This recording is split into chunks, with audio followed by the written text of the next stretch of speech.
It had come to this. We could no longer wait. The sickness was spreading faster than we could control, and those who hadn't turned yet were close. Too close. The air on the ship was thick with it now, the smell of sweat, fever, and fear. None of us spoke as we dragged Kjartan to the rail, his body limp and burning with sickness.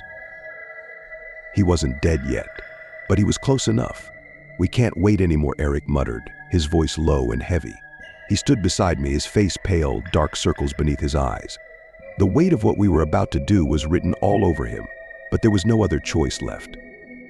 We knew what came next, and we couldn't risk another Vigdis or Bjorn. Gunnar nodded grimly, his hands wrapped tightly around Kjartan's wrists. Before they turned, he said, his voice cold, like he was trying to convince himself. "We have to do it before they turn." Kjartan's breath rattled in his chest, his eyes glassy, barely seeing us. He didn't struggle, didn't plead. I wondered if he knew what we were about to do, if he cared anymore, or if the sickness had already hollowed him out. Eric leaned over the edge of the ship, staring into the black waves. The mist hung low on the water, swallowing everything it touched, and it felt like we were drifting into the void itself. Gunnar and I lifted Kjartan, our movements slow and deliberate, careful not to look him in the eye. The rope we had tied him with dangled from his wrists, but it didn't matter now. He was weak, too weak to fight, too weak to even speak. With a final heave, we tossed him overboard. The splash was soft, barely a sound at all, but it felt like a stone had dropped into my chest. The water closed over him, swallowing him whole, and we stood there, staring at the ripples until they disappeared. Behind us, the others lay still, their breaths shallow, their eyes closed. They hadn't turned yet, but it was only a matter of time. We would have to do the same for them soon. It didn't feel right. It didn't feel like anything a man should do. "We should say something," Eric whispered, his eyes fixed on the dark water. "For them, something to send them off." "What good will words do now?" Gunnar muttered, his face hard. "We're beyond words," and he was right. The time for prayers and rites had passed. All that was left was survival. We dragged the others to the rail one by one. Hapthor, barely breathing, still muttered to himself as we pushed him over. Then Orm, his body stiff with fever but still alive enough to understand what was happening. He didn't fight, though. None of them did. It was as if they knew there was no point. When it was done, when the last splash had faded into the silence of the sea, we stood there, staring out into the endless black. The ship felt emptier now, quieter, but the weight of what we had done hung over us like a storm waiting to break. "They were our brothers," Eric whispered, his voice thick with grief. "They were dead," Gunnar said, but his voice lacked conviction. We had thrown our brothers to the sea before their time, and no matter how much we told ourselves it had to be done, it didn't feel like justice. It felt like murder. The ship groaned beneath our feet, the ropes creaking in the night, but the dead men's faces stayed with us, just beneath the surface, as if they were still there, watching, waiting for their revenge. The ship was quieter now, but it wasn't a peaceful quiet. It was the kind of silence that gnawed at your guts, the kind that made your mind turn on itself. The air was thick with something else now, a broth of guilt, paranoia, the weight of what we had done. The dead were gone, but they weren't far. I could feel them just beneath the surface of the water, drifting along with the ship, their empty eyes fixed on us. We didn't speak of it, not out loud. The act of throwing our brothers overboard had been agreed upon, but the decision hadn't settled with us. It festered, growing heavier with each breath we took. Eric sat near the bow, staring at his hands, the knuckles white from where he'd been gripping the rail all night. He hadn't spoken since we'd sent Hapthor and the others into the sea. His lips moved from time to time, whispering something to the air, but no sound came out. He was praying, I think, or trying to. "They were already gone," Gunnar muttered from where he stood, but his voice was hollow. He'd said it a dozen times since we'd thrown the last of them overboard, but each time it sounded less like truth and more like a man trying to convince himself of something he couldn't believe. We did what we had to. But I could see it in his eyes, the way he wouldn't look at the water, wouldn't look at the ropes that had held them. The others were gone, but they weren't gone enough. The sea had taken them, but their ghosts had stayed. I felt it too, the weight of it. Every step on the deck felt heavier, like the ship itself was carrying the burden of our dead. I found myself glancing over the edge, half expecting to see their pale faces staring back at me from beneath the waves. "They're still with us," Eric muttered suddenly, breaking the silence. His voice was low, trembling, and it sent a shiver up my spine. He hadn't spoken in hours, and now that he had, it was like a crack in the hull, small but dangerous. "I can feel them." "They're gone," Gunnar snapped, his eyes flashing with the kind of anger that comes from fear. "We did what we had to. There's nothing left of them. They're in the sea now." Eric shook his head, his fingers twitching against his knees. "No, they're still here, watching." Waiting, I turned away from the rail, the hairs on the back of my neck prickling. I hadn't wanted to say it, but I felt it too. We'd done what we thought was right, but the feeling wouldn't leave me. The sense that we hadn't sent them to the gods but into something darker. That the sickness wasn't just in their bodies, but in the air, in the water, creeping into everything it touched. Gunnar laughed, but it was forced, sharp. "You're losing it, Eric. You're letting this get in your head. They're gone." But Eric's eyes were wide now, wild, darting between Gunnar and the sea. "How do you know? How do we know they won't come back? Like Bjorn. Like Vigdis. How do we know they're not down there waiting, biding their time?" Gunnar stepped forward, his hands clenched into fists. We threw them over before they turned. They weren't like Bjorn.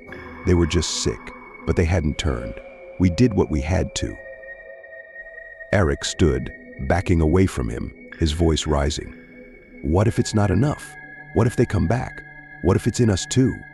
We don't know who's next." The words hung in the air like a noose, tightening around all of us. None of us wanted to say it, but we all felt it. That gnawing fear, that creeping doubt. We had thrown the sick overboard, but what if the sickness was still with us? What if we were next? "We're all infected," Eric whispered, his eyes darting around, full of a growing panic. "I feel it. Don't you feel it? The cough, the fever, it's just waiting to take us." Gunnar's hand went to his axe, his face dark with something I couldn't name: fear, anger, maybe both. "Stop it. We're fine. We're alive. They were dying. We're not." Eric looked at me, his eyes pleading, searching for confirmation, for some kind of answer I couldn't give. How do you know? I had no answer. None of us did. The paranoia had taken root, and now it was spreading, just like the sickness. We were waiting for the next cough, the next sign.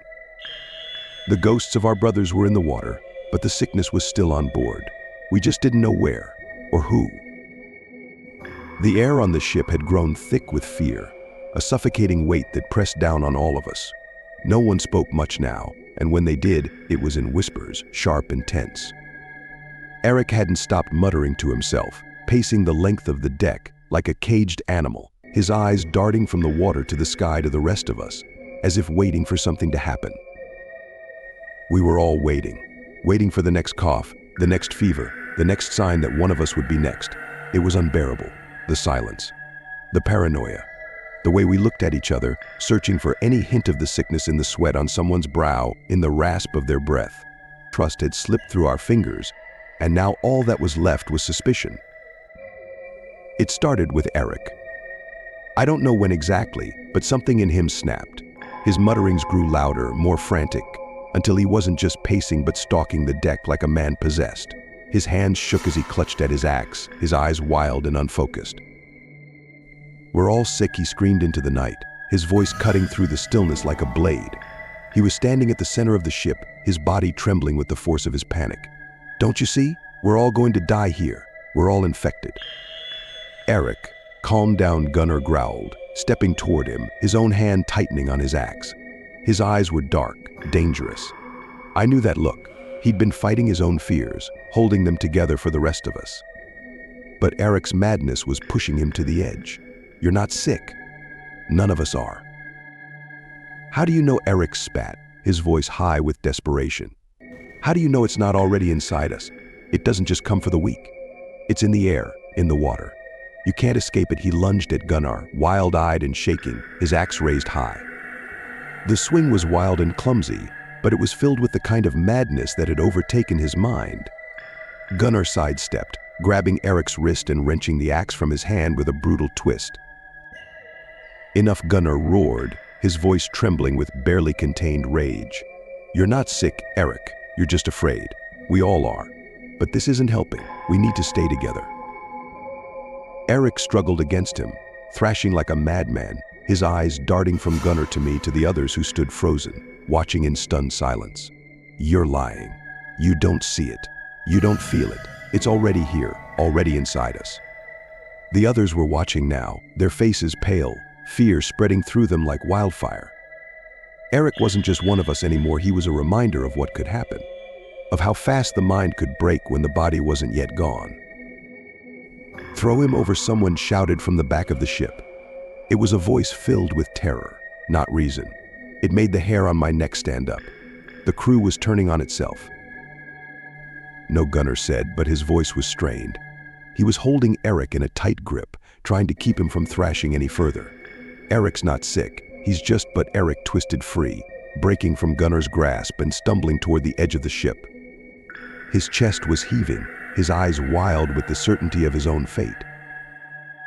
"I won't let it take me," he screamed, and before any of us could react, he flung himself over the rail.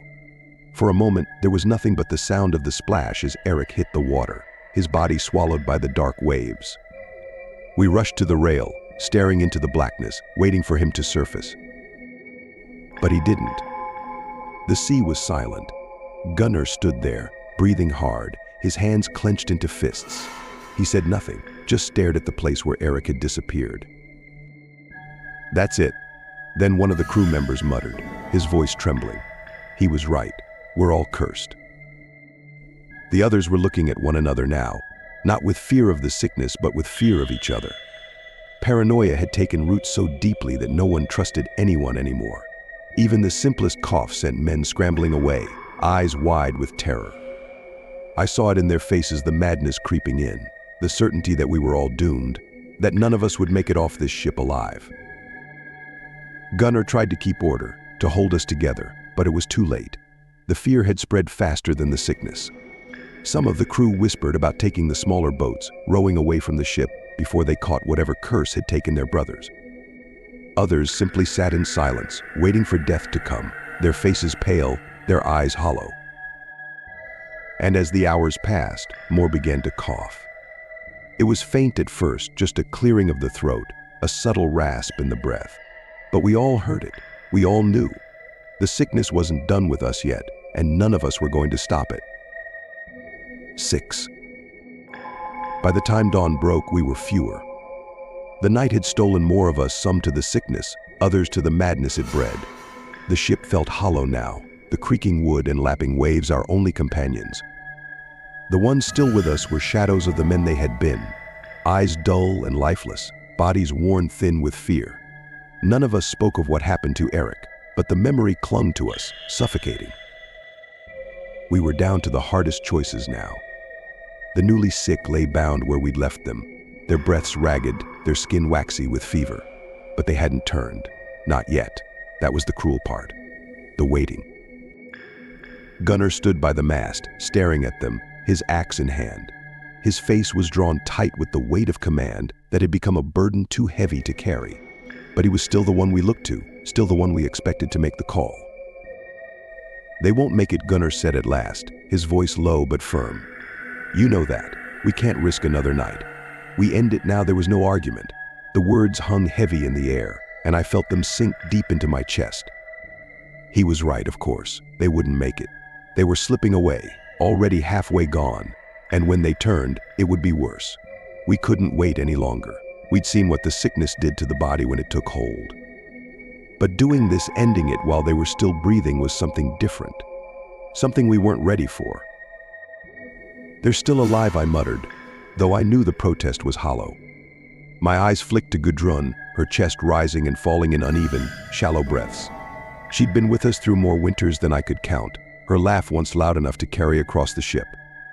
Now she was a ghost, barely hanging on but not yet gone. "They're not coming back," Gunnar replied, his voice hard. "We've seen what happens. You want to wait until they're clawing at our throats." Eric's last moments flashed in my mind, the madness that had gripped him before he threw himself into the sea. Then Bjorn, Vigdis, and all the others. They hadn't been men when they'd turned. They'd been something else, something beyond saving. I tightened my grip on my axe, the wood rough in my palm. The decision had already been made. It wasn't about mercy anymore. It was survival. One of the younger men, Leif, barely more than a boy, stood frozen, his face pale as bone.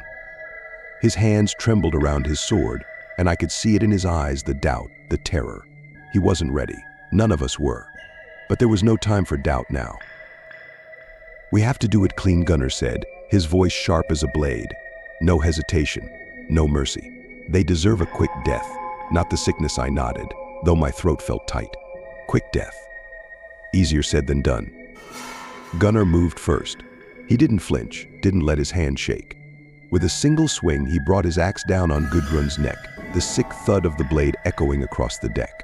There was no scream, no struggle, just silence. The others followed. One by one, we dispatched the sick. Leif, Freydis, kin we'd fought beside, laughed with, and bled with. The axe fell again and again, and with each swing, the weight in my chest grew heavier. Then we came to Hrolf. He had been too quiet. His breath was steady, but there was something off about him, something I hadn't noticed before. His eyes, they were wide, wild, darting around the ship like a trapped animal. "Hrolf," Gunnar called out, his axe poised. Hrolf didn't answer. He was staring past us, past everything, his lips moving in rapid, frantic whispers. His hands clutched at the ropes that held him, his knuckles white, and it hit me all at once. He hadn't been silent because he was sick. He was silent because he was gone. Not to the sickness, but to something darker. "Hrolf," I stepped closer, my heart pounding in my chest. He snapped then, thrashing against the ropes, his eyes wild, his voice rising in a shrill, broken cry. "They're coming for us. We're all going to die here." Gunnar moved quickly, but Hrolf was faster. He broke free from the ropes, lunging at us with a strength that defied the fever raging in his body. His eyes were wide, crazed, filled with a madness that had been festering beneath the surface. "Get him," Gunnar shouted, and we closed in, axes raised. Hrolf fought like a man possessed, his hands clawing at us, his mouth twisted into a snarl. He swung wildly, catching Leif in the side, sending him sprawling across the deck. The boy cried out, clutching his ribs, but there was no time to check if he was all right. Hrolf was a threat now, not just to himself but to all of us. We moved in as one, pushing Hrolf back toward the rail. His body thrashed, his face twisted in terror, but there was no mercy left in us. This wasn't the sickness, this was madness, and madness would tear us apart. With a final shove, we pushed him overboard. The splash was the same as it had been for the others. Quiet, final. But this time it felt different. There was no relief, no sense of survival, only the hollow sound of the sea swallowing another of our own. Gunnar wiped the blood from his axe, his face unreadable. "That's it then," he muttered. The worst of it, but I wasn't sure if I believed him. For the first time in days, the ship felt still. The weight of what we had done hung heavy in the air, but there was no turning back now. The bodies of our brothers were gone, swallowed by the black depths of the sea, and the madness they had brought with them had been swept overboard with their corpses. The three of us that remained moved in silence. We cleaned the deck, scrubbed the blood away, and lashed down what we could. It was busy work, something to fill the empty hours, something to keep our hands from shaking. The sickness seemed to have receded. We hadn't seen any new signs, no more coughs, no more fevers. Maybe the worst had passed. Maybe the worst had passed. Maybe we'd purged the ship of whatever curse had gripped us. Gunnar stood at the helm, his eyes fixed on the horizon, his grip on the wheel steady for the first time in days. He had become a rock in the chaos, his face hard and unyielding. I wondered if he felt the same weight I did, the guilt, the fear, but if he did, he didn't show it. "We did what we had to," he muttered, more to himself than to me, as I joined him by the helm. His eyes were still on the horizon, as if looking away would undo the fragile peace we had won. "It's over now. We'll make it through." I nodded, though my throat felt tight. "It feels different," I said, and I meant it. The air was lighter. There were no more shuffling feet, no rasping breaths of the dying. Just the soft creak of the ship, the flutter of the sails in the wind. For the first time in what felt like forever, the air didn't taste of death. We stood there for a long time, staring out at the horizon. The sky was a soft gray, the sea calm beneath us, and for a brief moment I allowed myself to believe it was over. The worst had passed. We had survived. But as the hours stretched on, something shifted. I noticed it first in the air, the stillness. The wind had dropped, the sails sagging against the masts, and the sea, which had once been alive with gentle waves, now lay flat and cold, like glass. The mist that had followed us for days seemed to thicken, creeping in from the edges of the horizon, dark and heavy.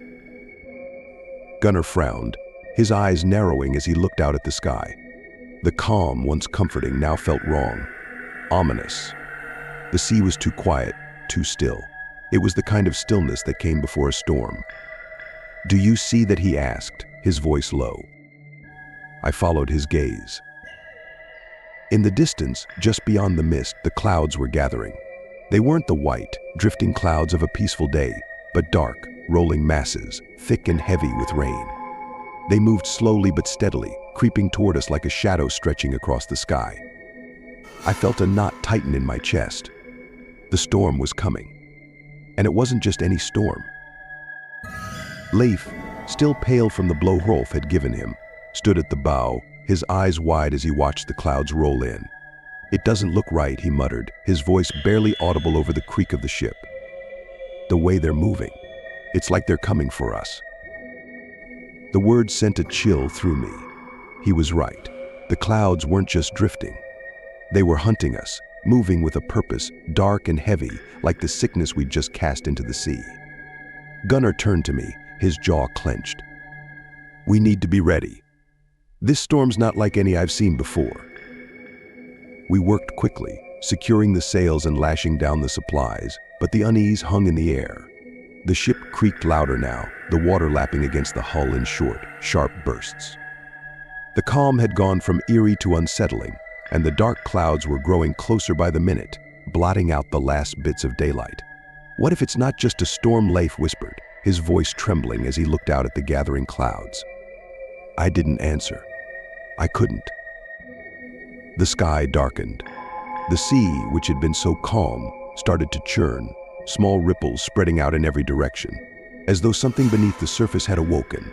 The wind, dead just moments before, began to pick up a low, keening sound in the air, like a howl just on the edge of hearing. "This isn't right," Gunnar muttered, his knuckles white as he gripped the wheel. "None of this is right." I felt it too. The weight of it. This wasn't just a storm. It was something else. Something darker, something tied to the sickness we thought we had left behind. I could feel it in the pit of my stomach, a deep, gnawing dread that twisted tighter with every breath. The wind howled, and the first crack of thunder rolled across the sky. We had survived the sickness, but this was something else. The storm loomed closer, thickening the air with its weight and casting an unnatural shadow over the ship.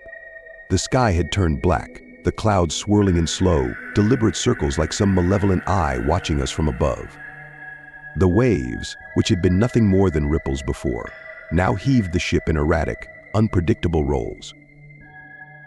There were 3 of us left, each worn thin, haunted by what we'd done, by the brothers and sisters we'd lost to the sickness and the sea. The storm wasn't even here yet, but already it had begun to eat at us. The calm before had been a mercy.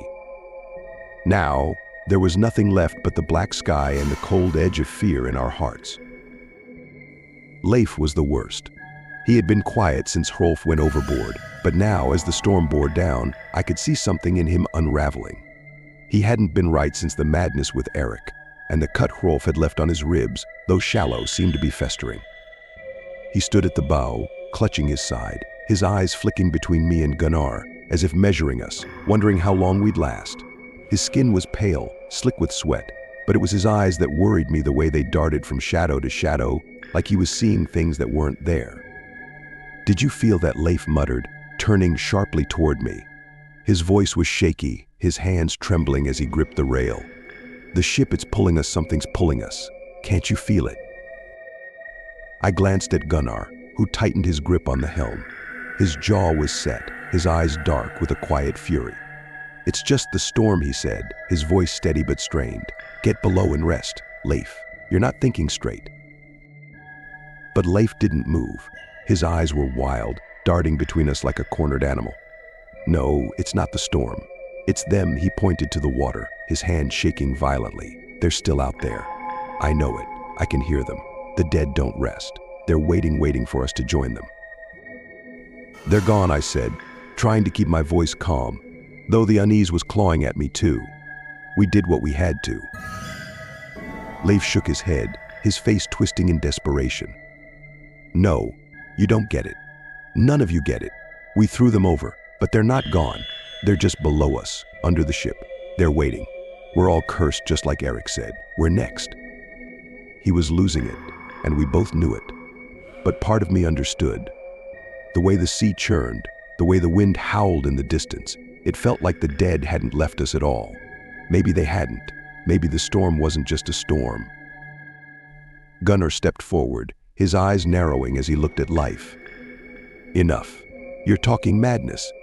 Get below deck. Now. Leif backed away from him, his eyes wide with fear. You don't feel it, do you?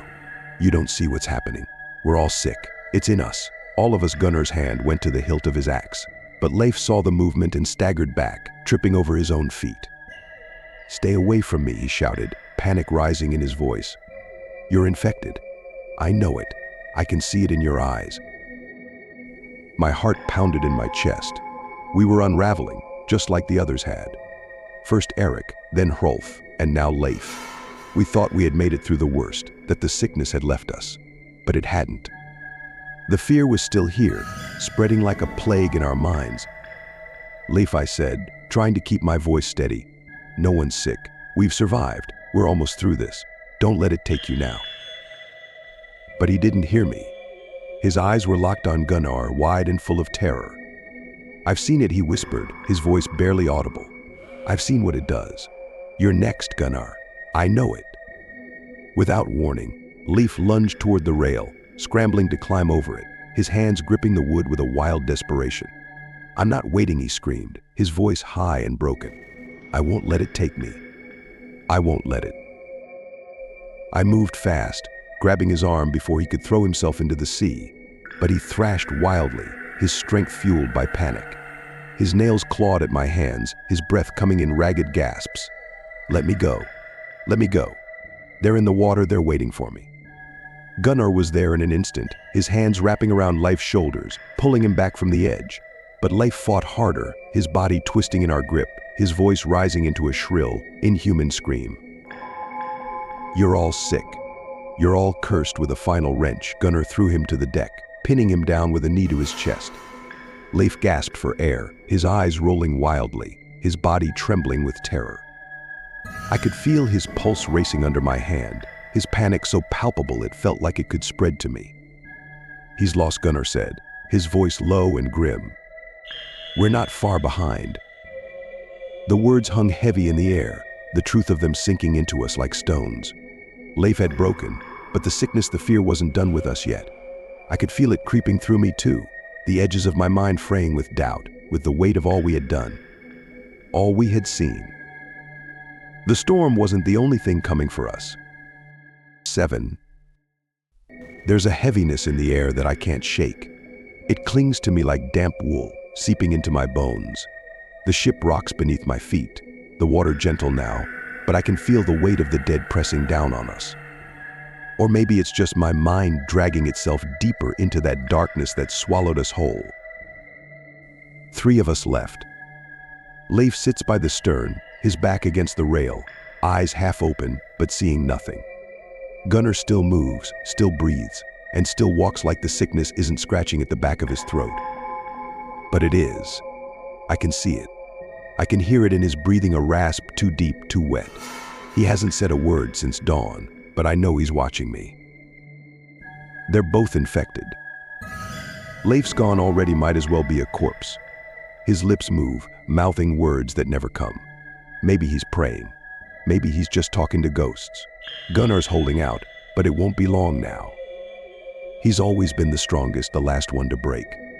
But I can see the way his hand shakes when he grips the axe, the way he winces with each breath. It's only a matter of time. I watch him from across the deck, my knife hidden beneath my cloak. I haven't slept, not with them still here. I feel it tightening around my chest, the need to finish this. Gunnar is the biggest threat, always has been. But he's slipping.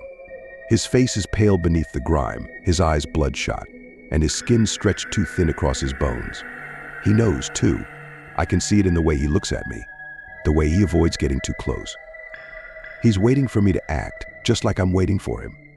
It's a dance, slow and deliberate, and I wonder which one of us will move first. I glance at life again. He's not long for this world. He'll die on his own, but I can't leave him like this. He's breathing shallow, rattling breaths, sweat dripping from his face, like life's already been wrung out of him. He doesn't even know I'm there as I approach. The knife feels heavy in my hand, like it knows what's coming. It's not quick. It's never quick, like they tell you. His eyes flutter, his body twitching as the blade slides between his ribs. He lets out a small gasp, a wheeze that barely sounds human. Then it's over. I pull the knife free, wiping the blade on his shawl, though the blood stains the deck darker than the night. Gunnar watches from the helm. His hand rests on his axe, but he doesn't move. Not yet. We both know this is the moment. It has to be. I stand, the knife still keen in my hand, and for a long moment, we just stare at each other.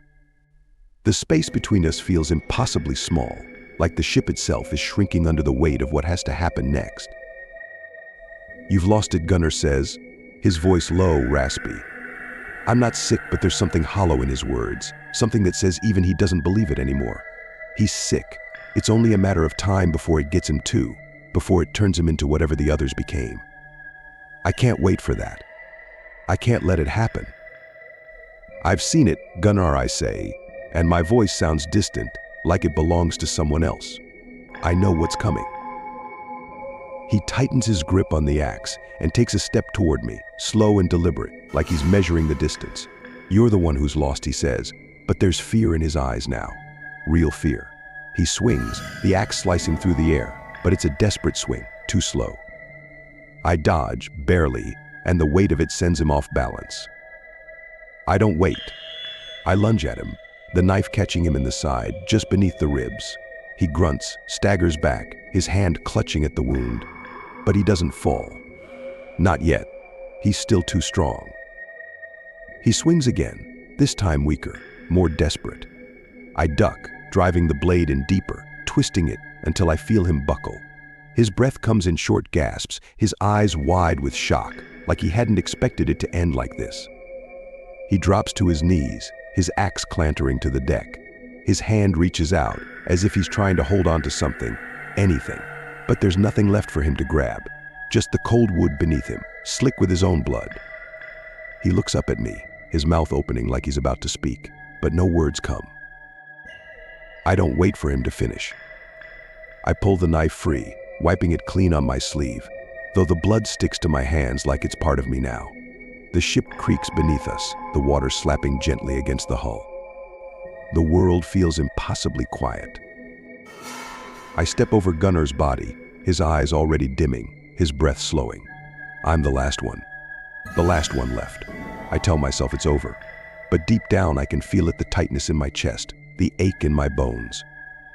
I'm not sick, I'm just tired. But the thought lingers, creeping in around the edges. What if I'm wrong? I cough once, then twice. It's nothing, just the cold, just the air. I've survived. The sky is still, painted with streaks of pale light, and the ship rocks beneath me like a cradle. There's an odd peace to it now. No more whispers, no more fevered mutterings, just the sound of the sea, the steady creak of wood, and my own uneven breaths. I rub at my chest, trying to ease the tightness that's settled there. It's been days since I've slept. The weight of what I've done drags behind me, pulling my legs, making each step feel heavier. The wind bites at my skin, cold and sharp, and I pull my cloak tighter around me. It's just exhaustion, I tell myself. Just the guilt of surviving when the others did not. I walk across the deck, passing over the bloodstains I couldn't wash away, the memory of their bodies lingering in every shadow. Gunnar's axe still lies where he dropped it, slick with salt and blood. I step around it, avoiding the sight, not wanting to remember how it felt, watching him fall. I've only done what I had to do. There was no other choice. They were sick. I'm not. I keep telling myself that as I make my way to the helm. I'm the last one left, and it's up to me to steer us home. I can see the faint line of the coast now, just a smudge against the horizon. We're close. I cough again, harder this time. The sound rattles in my chest, wet and thick. I swallow it down, trying to steady my breath, but the tightness in my lungs won't let go. The salt air, it's heavy today. It's clogging my throat, filling my lungs.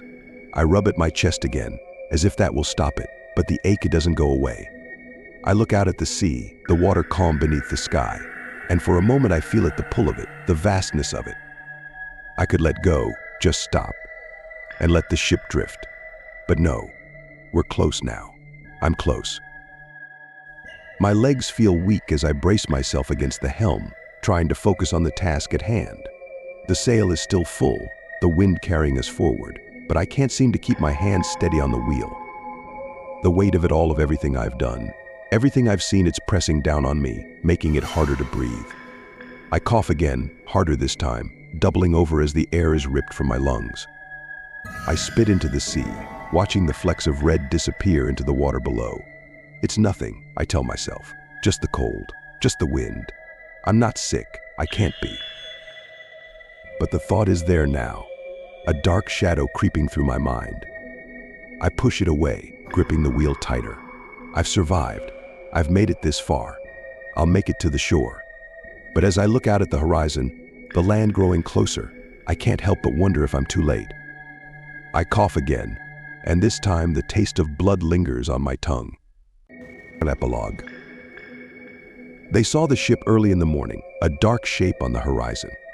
At first, just a speck against the pale sky, but as it grew, they stood in silence, watching as it cut through the still water. There hadn't been a ship for weeks, not since the last of the raids, and this one came slow, dragging through the sea like something broken. Villagers gathered at the shore, wordless. There was a wrongness to it, even from a distance. The way the sail hung limp, the way the ship listed slightly, as if it were being pushed along by something unseen. No shouts came from the deck, no sound of men calling out, just the groan of wood, the whisper of the wind. "They're back," someone said quietly, but it wasn't a statement filled with certainty. More like dread. It didn't feel like a return. It felt like something else. The ship scraped the shore, the hull grinding into the sand, but no one moved closer. They could see the figure now, alone at the wheel, barely standing. He was a shadow of the men who had sailed out, hunched and gaunted, his skin pale even at a distance. "That's not them," one of the elders whispered. The figure stumbled, his hand gripping the wheel like he needed it to stay upright. They watched as he pulled himself forward, each step labored, his body shaking with the effort. He made it to the edge of the deck, but there was no triumphant return, no sign of the men who had left with him. He was alone. "He's sick," a woman's voice trembled from the back of the crowd. The man swayed, his hand rising to cover his mouth. Then came the sound, low and wet, a cough that cut through the silence like a blade. He doubled over, spitting blood onto the wood, his body convulsing as the sickness racked him. None of them moved. They stood frozen at the edge of the village, staring as the man collapsed to his knees. His breath was ragged, his chest heaving like a bellows, his skin glistening with sweat. "That's the last of them," an elder muttered under his breath, his voice thick with dread. "He's the only one left." But the truth was worse than that. He wasn't just the last, he was the herald. They could hear the sickness in his breathing, in the rattle of his chest, and see it in the blood that pooled beneath him. Each cough was louder, each breath more strained. The man tried to rise, his hands grasping at the railing, but his body was too weak, too far gone. He was dying before their eyes, and still no one moved. The ship rocked gently, the last of its crew now crumpled on the deck, his life spilling out in red streaks. The villagers watched motionless as he convulsed, the sickness gripping him in its final, brutal throes. And then he lay still. There was something hanging in the air now, something they could feel pressing down on them, thick and cold. It wasn't just the man who had come back. He had brought something with him, something they couldn't see, but it was there, drifting with the mist, crawling toward the shore. One of the women backed away first, pulling her children with her, her eyes wide with terror. Then another, and another, until the crowd began to scatter, moving as if the sickness itself was already upon them. They didn't wait to see him die. They turned and fled like dust in the wind, scattering back to the safety of their homes, leaving the ship and the man on it behind. The ship sat in the shallows, silent, unmoving. Yet as the mist curled around it, thick and unnatural, the shadow of its mast stretched further inland. It crept slowly, darkening the sand, inching toward the village with the weight of something long buried and stirring to life. Black against the dying light, it seemed to swell in the gathering fog, its dark shape reaching further with each breath of wind. Behind their doors, the villagers closed their eyes and prayed. But outside, the shadow kept coming.